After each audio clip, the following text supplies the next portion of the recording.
कार्यक्रम ऐकणाऱ्या सर्व शेतकरी बांधवांचं कार्यक्रमामध्ये खूप खूप स्वागत आहे.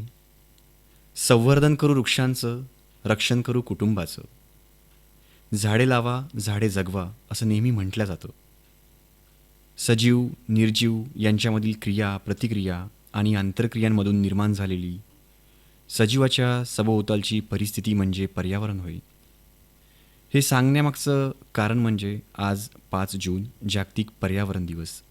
आणि हा जागतिक पर्यावरण दिवस जवळपास 100 देशांपेक्षा जास्त देशांमध्ये साजरा केला जातो. हा दिवस साजरा करण्यामागचा उद्देश काय? का पर्यावरण दिन साजरा केला जातो? हे जाणून घेण्याकरिता आम्ही आकाशवाणीच्या स्टुडिओमध्ये आमंत्रित केलं आहे SM सावतकर मॅडम, सहाय्यक प्राध्यापक, कृषी हवामानशास्त्र विभाग, डॉक्टर पंजाबराव देशमुख कृषी विद्यापीठ अकोला. सावतकर मॅडमकडनं पर्यावरणाचं संतुलन आणि संवर्धन ही काळाची गरज याविषयी आपण सविस्तर जाणून घेऊया. आणि जागतिक पर्यावरण दिवस का साजरा केला जातो हे पण आपण त्यांच्याकडनं जाणून घेऊया. सावतकर मॅडम, आपलं खूप खूप स्वागत आहे. नमस्कार. नमस्कार. आज जागतिक पर्यावरण दिवस, तर नेमकं पर्यावरण म्हणजे काय आणि पर्यावरण दिन साजरा करण्यामागचा मूळ उद्देश काय? बघा, आपल्या आजूबाजूला असणारी झाडे, प्राणी, पशु, पक्षी, डोंगर, नद्या, वारा, भूमी इत्यादी सर्व बाबी म्हणजेच पर्यावरण. पहिल्या महायुद्धानंतर मानवाच्या निसर्गावरील अत्याचाराचे भयावह परिणाम शास्त्रज्ञांच्या लक्षात आलेत. त्याचप्रमाणे औद्योगिक क्रांतीच्या चांगल्या स्वरूपाबरोबरच त्याचे दूरगामी गंभीर परिणामसुद्धा मानवाला भेडसावू लागले.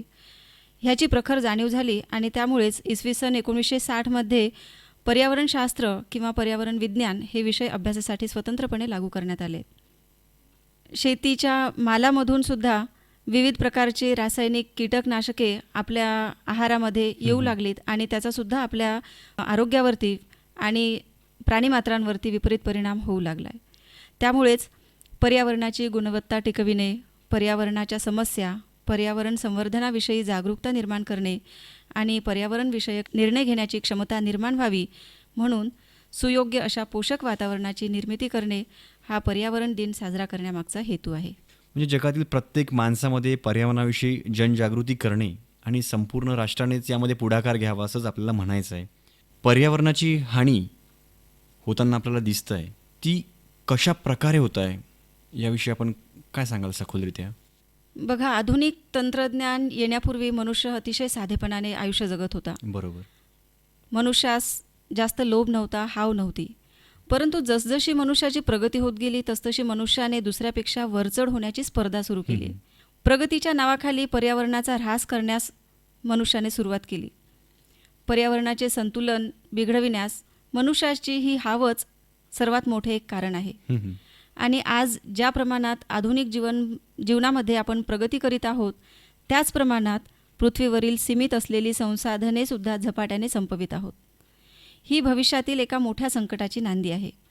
या संकटाची सुरुवात झालेली सुद्धा आहे याची सर्वांनाच अनुभूती येत आहे. बरोबर. कमी कमी होत जाणारी पाण्याची पातळी, पावसाची अनियमितता, वाढणारा दुष्काळ, वारंवार येणारी वादळे हे सर्व पर्यावरणाच्या असंतुलनाचेच परिणाम आहेत. मनुष्य जंगलतोड करून शहरे वसवू लागल्याने जंगलातील प्राण्यांचे आयुष्यसुद्धा धोक्यात आलेले आहे. गेल्या काही दशकात अनेक प्राणीजाती ह्या दुर्मिळ झालेल्या आहेत. पर्यावरणाची हानी होताना आपल्याला दिसतं आहे. प्रदूषणामुळे सुद्धा पर्यावरणाची हानी होतं हे तर आपल्याला सर्वश्रुतच आहे. प्रदूषण आणि पर्यावरण याविषयी आपल्याला काय सांगता येईल की मनुष्य कशा पद्धतीने या जबाबदार आहे? प्रदूषण फक्त मानवच मोठ्या प्रमाणावर करीत असतो. प्रदूषणाचे परिणाम माहिती असून सुद्धा प्रदूषण कमी करण्याकरिता मनुष्य कुठलेही ठोस पाऊल उचलत नाही. मनुष्याने आपल्या बुद्धिमत्तेचा वापर करून पर्यावरणाकडून जसा पाहिजे तसा आपला विकास साधून घेतलेला आहे. एखाद्या व्यक्तीकडून जेव्हा आपण मदत घेतो तेव्हा त्याच्याप्रती नेहमी कृतज्ञ असतो. परंतु हा नियम पर्यावरणाशी मनुष्याने कधीच पाळलेला नाही. त्यामुळे आज पर्यावरण वाचवा, झाडे लावा, झाडे जगवा यासारखी वाक्ये कानावर पडत आहेत. सर्वप्रथम आपण पर्यावरणाचाच एक भाग आहोत याचे प्रत्येकाने भान ठेवणे गरजेचे आहे. बरोबर. ज्या प्रकारे कुटुंबातील प्रत्येक व्यक्ती हा कुटुंबाचा एक घटक असल्याचे भान ठेवून वागतो त्यामुळेच त्या कुटुंबामध्ये सुख, समृद्धी आणि स्थिरता दिसून येते. कुटुंबातील एक जरी व्यक्ती बेजबाबदारपणे वागली तर संपूर्ण कुटुंबाला त्याचे फळ भोगावे लागते आणि पर्यावरणाचे सुद्धा तसेच आहे.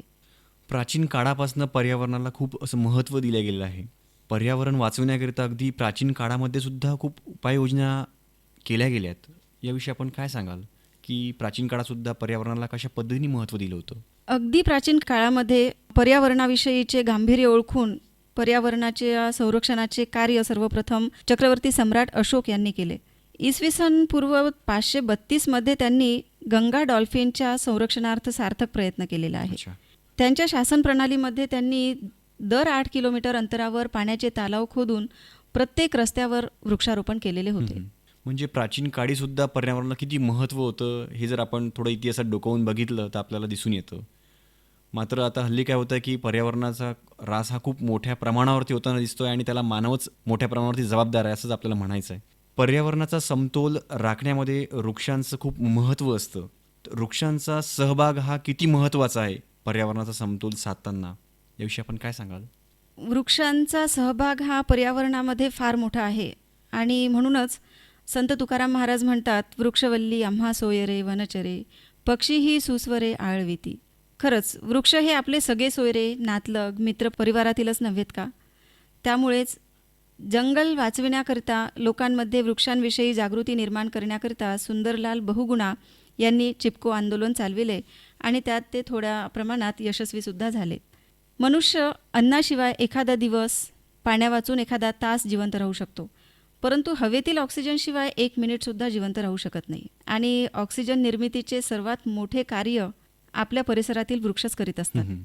वनस्पती स्वतःचे अन्न स्वतः तयार करून हवेतील कार्बन डायऑक्साईड म्हणजेच विषारी वायू शोषून घेऊन मानवास उपयुक्त असे ऑक्सिजन म्हणजे शुद्ध वायू वातावरणामध्ये सोडतात.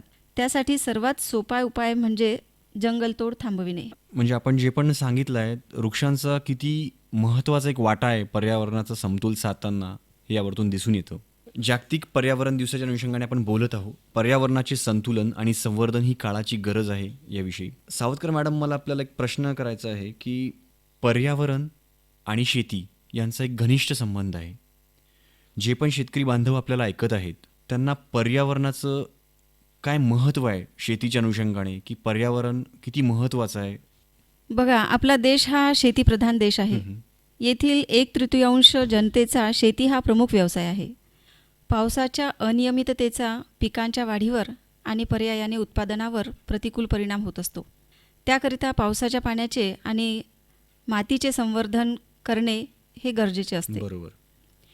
विहीर पुनर्भरण करून सुद्धा आपल्याला जमिनीची आणि मातीचे संवर्धन करता येईल. त्याच पावसाचा उपयोग आपल्याला पीक उत्पादन वाढविण्याकरिता सुद्धा करता येतो. शेतीमधून सुद्धा आपल्याला विविध प्रकारचे प्रदूषण होताना दिसत आहे. बरोबर. कारण शेतीमध्ये आज रासायनिक खते, कीटकनाशकांचा मोठ्या प्रमाणावरती वापर केला जात आहे. म्हणजे जे आपलं जैविक खत वापरल्या जायचे. पूर्वी आपण शेती करण्याकरिता जास्तीत जास्त सेंद्रिय पदार्थांचा बरोबर. वापर करत होतो, परंतु हरित क्रांतीच्या आगमनानंतर रासायनिक खतांचा आणि कीटकनाशकांचा वापर अतिशय मोठ्या प्रमाणामध्ये वाढलेला आहे. याचा वापर वाढला आहे तर पर्यावरणाचा ऱ्हास होईलच. नक्कीच. तर तो कशा पद्धतीने ऱ्हास होतो, आपण काय सांगाल याविषयी? रासायनिक खतांचा आणि कीटकनाशकांचा आपल्या जमिनीवरती, जमिनीच्या पोतावरती परिणाम होतो. जमिनीची पाणी धारण करण्याची क्षमता कमी होते. त्याचप्रमाणे आपण कीटकनाशके आणि रासायनिक खतांचा जास्तीत जास्त वापर केल्याने मिळणाऱ्या उत्पादनामध्ये सुद्धा या कीटकनाशकांचा, या रासायनिक पदार्थांचा अवशेष आपल्या अन्नामध्ये सुद्धा येतो आणि याचाच परिणाम आपल्या आरोग्यावरती सुद्धा होतो. तर अशा प्रकारे ह्या जमिनीमध्ये या कीटकनाशकांचे आणि रासायनिक खतांचे प्रदूषण वाढते. पर्यावरणाचा समतोल जर साधायचा असेल तर शेतकरी बांधवांनी काय करायला हवं नेमकं, आपण काय सांगाल याविषयी? त्याकरिता शेतकरी बांधवांनी सेंद्रिय खतांचा, सेंद्रिय पदार्थांचा जास्तीत जास्त वापर करणे आवश्यक आहे. शेतकऱ्यांनी संघटन करून सेंद्रिय खतांची निर्मिती करावी. शेताचे उत्पादन वाढविण्याकरिता शेतातील टाकाऊ पदार्थ, सेंद्रिय पदार्थांचे विघटन करून त्यांचा वापर शेतामध्ये खते तयार करण्याकरिता करून शेतावरील खर्च कमी करावा. त्यामुळे शेतमालातील प्रदूषण कमी होण्यास मदत होते. त्याचप्रमाणे पर्यावरणाचा समतोल राखून शेतकऱ्यांचा नफा वाढण्यास सुद्धा. वाढती लोकसंख्या पण पर्यावरणाकरिता एक मोठं कारणच आहे असं म्हटलं जातं. कारण ज्या ज्या पद्धतीने लोकसंख्या वाढत आहे त्या पद्धतीनं वृक्षांची कत्तल मोठ्या प्रमाणावरती होत आहे. आणि त्यामुळेच पर्यावरणातून जे आहे ते बिघडत आहे. तर लोकसंख्या आणि पर्यावरण प्रदूषण यांचा परस्पर संबंध आपण काय सांगाल? लोकसंख्या आणि पर्यावरणाचा असमतोल किंवा प्रदूषण हा याचा फार घनिष्ठ संबंध आहे. कारण वाढत्या लोकसंख्येच्या गरजा पूर्ण करण्याकरिता वाढते कारखाने आहेत आणि ह्याच कारखान्यांमधून अतिशय विषारी असे वायू हवेमध्ये सोडल्या जातात. त्यामुळे फक्त हवेचेच प्रदूषण नाही तर जलप्रदूषणसुद्धा होत असते आणि ह्याचा परिणाम आपल्या संपूर्ण मानवजातींच्या आरोग्यावरती होत असतो. मानवजातींच्याच नाही तर संपूर्ण सजीवसृष्टीच्या आरोग्यांवरती याचा परिणाम होतो. पर्यावरण संरक्षणाकरिता आपल्याला काय करता येईल, म्हणजेच पर्यावरण संवर्धनाविषयी जनमानसांमध्ये कशा पद्धतीने आपल्याला जागरूकता वाढवता येईल याविषयी आपण काय सांगाल? शेतकऱ्यांच्या संदर्भात बोलायचं झाल्यास शेतकरी बांधवांनी एकात्मिक शेती पद्धतीचा वापर केल्यास शेतातील प्रदूषण तसेच शेतमालामधील प्रदूषण कमी होण्यास मदत होईल. तुम्ही म्हणाले की एकात्मिक शेती पद्धतीचा शेतकऱ्यांनी मोठ्या प्रमाणावरती वापर करायला हवा, तर हे जर आपण सविस्तर सांगितलं तर? एकात्मिक शेती पद्धती म्हणजेच आपल्याकडे उपलब्ध साधन सामुग्रीचा आणि आपल्याला उपलब्ध असलेल्या वातावरणांचा सखोल अभ्यास करून त्यानुसार आपण पिकांची निवड करावी आणि आपण ज्या पिकांची निवड करीत आहोत त्याच पिकांवर आधारित जोडधंद्यांकरिता सुद्धा कामी पडू शकेल असा जोडधंदा आपण त्या शेतीला लागून करणे म्हणजेच एकात्मिक शेती पद्धती होय. अच्छा, म्हणजे जर एकात्मिक शेती पद्धतीचा जर शेतकरी बांधवांनी जर अवलंब केला तर निश्चितच जो पर्यावरण ऱ्हास होतो आहे त्याला आपण काही आळा घालू शकू. म्हणजे एकात्मिक शेती पद्धतीमध्ये आपण जैविक खतांचा जैविक घटकांचा मोठ्या प्रमाणामध्ये वापर करणार आणि शेतामधील टाकाऊ सेंद्रिय पदार्थांचा वापर आपण जोडधंद्यांच्या आदानांकरता आपण करू शकतो. बरोबर.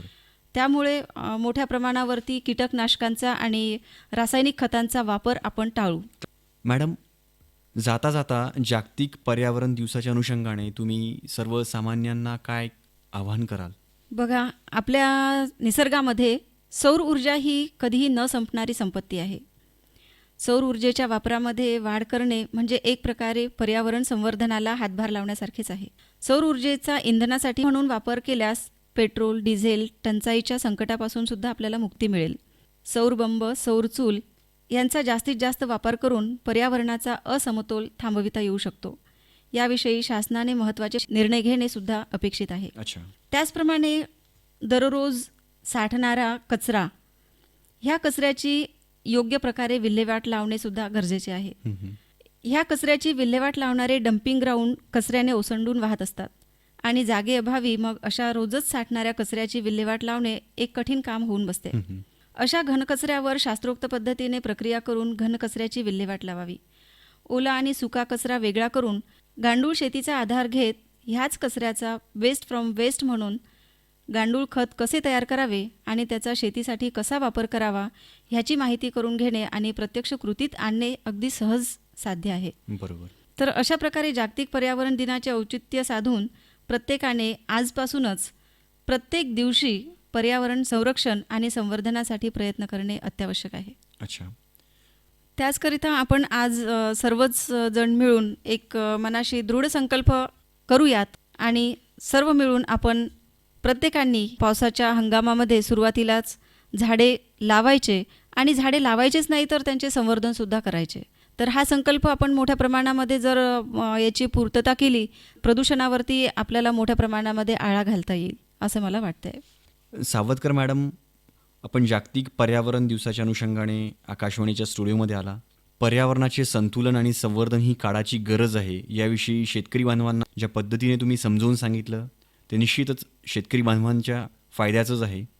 जागतिक पर्यावरण दिवसाच्या अनुषंगाने जी माहिती दिली ती खरोखरच खूप उपयुक्त आहे. तर मी सर्व शेतकरी बांधवांच्या वतीने आकाशवाणीच्या वतीने आपले आभार मानतो. धन्यवाद. धन्यवाद.